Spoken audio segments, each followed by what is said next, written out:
Toujours avec Teclated, aujourd'hui nous vous amenons un autre exercice. On va s'intéresser au pieu, carrément à la semelle de la tête des pieux. Si nous allons dimensionner, on commence New Document. Là, nous allons directement sur Foundation, la fondation. On prend ça, RC Pile Cape. Vous voyez, nous sommes là. C'est ce que nous allons faire. Je clique sur Calculate. Ok. Sur cette chaîne, il y a toujours des nouveautés. Je vous invite à vous abonner, à rester attentif. Et cette année 2022, on vous promet de nouveaux logiciels, de nouvelles habitudes et ainsi que des mises à jour carrément. Nous sommes là à votre service.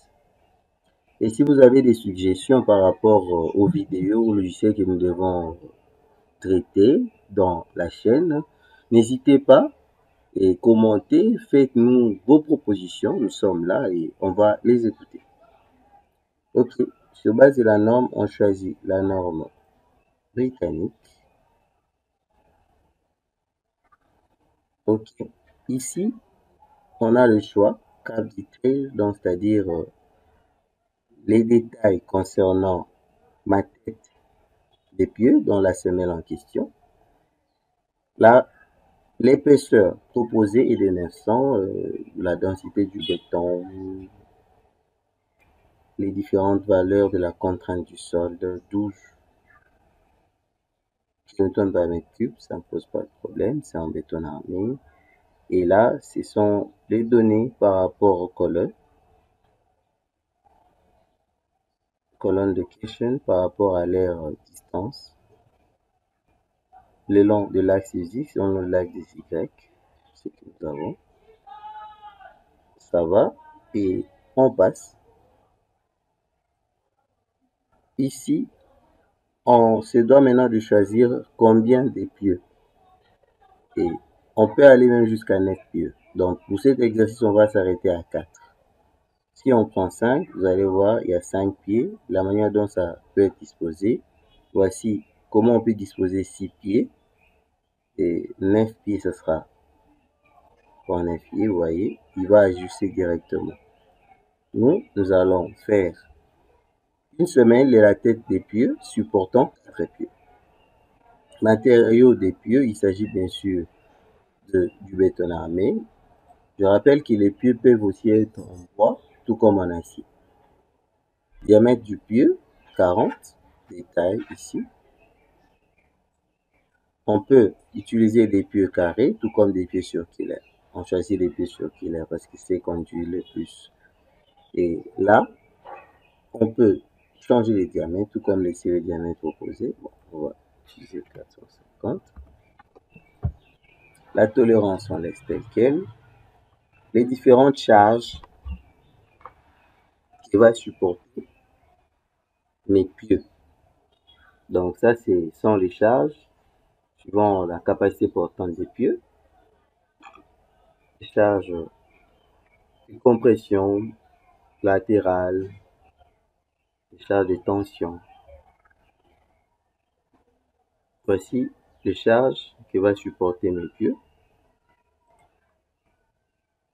Ce sont les charges proposées par le logiciel suivant la capacité du pieu. Bon, là, on laisse comme tel. Les charges de compression, les charges de tension ainsi que les charges latérales qui peuvent provenir de la nature du sol ainsi que la nature du sol, les différentes couches traversées. Ici, il s'agit de pieux flottants ou pieds battus. Nombre des pieux, on a déjà choisi 4. Accept default spacing, c'est-à-dire j'accepte les espacements par défaut. Ce qui est là, ce sont les espacements par défaut. Ok. Maintenant, les charges. Les charges provenant de la superstructure. Charge de mes colonnes. Charge permanente. On a une charge permanente de 500 kN. Ce sont les charges imposées, les charges de la neige, du vent. De l'autre côté, ce sont les efforts anormaux, efforts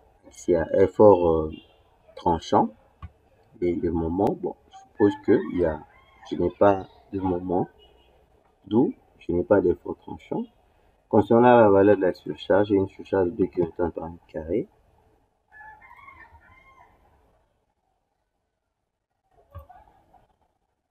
Les combinaisons de charges, je clique sur ces boutons. Voici les différents types de combinaisons.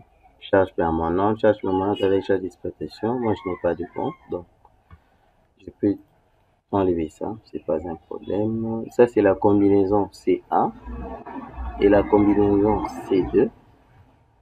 OK. Pour les pieux. OK. On ne peut pas passer sans vérifier. Je clique sur Preview, Result. La vérification est bonne. D'ailleurs, je suis de loin, vraiment de très très loin, dans les cas favorables. Donc, dans ces cas-ci, je vais vous permettre de diminuer un peu l'épaisseur. 700.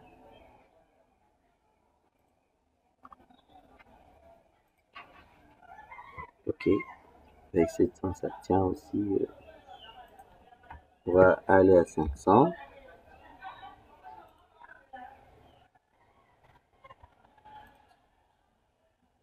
OK, on va continuer. Ça, c'est l'épaisseur qu'on a changé. Next. Design option. OK. Là, select direction of la reinforcement, donc c'est-à-dire la direction des ferrailles, je laisse automatique. Coefficient partiel de sécurité. Pour le béton, c'est 1.5, pour l'acier, c'est 1.15. On le sait déjà. Concrete place, c'est 30-35. Oui, c'est bon. Je mets 25-30. Ça, c'est la nuance de l'acier, 500. Les différentes valeurs d'enrobage. Reinforcement details. Concernant les armatures, les diamètres de barres à utiliser, il faut poser barres de 20 mm, 20 mm de part et d'autre. On va vérifier ça. Preview result.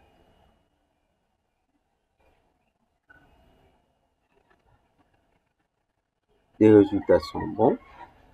OK, on va dans les deux sens. Nous allons utiliser les barres de 20. On va voir si on utilisait les 16, si ça va tenir.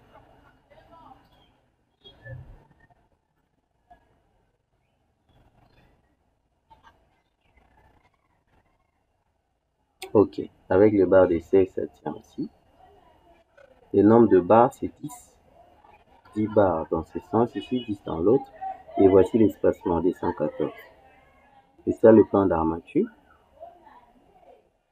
Finished. Voici les résultats. La note de calcul. Ainsi, j'ai calculé mon pieu, ma tête de pieu, et je l'ai armé. Merci de votre attention.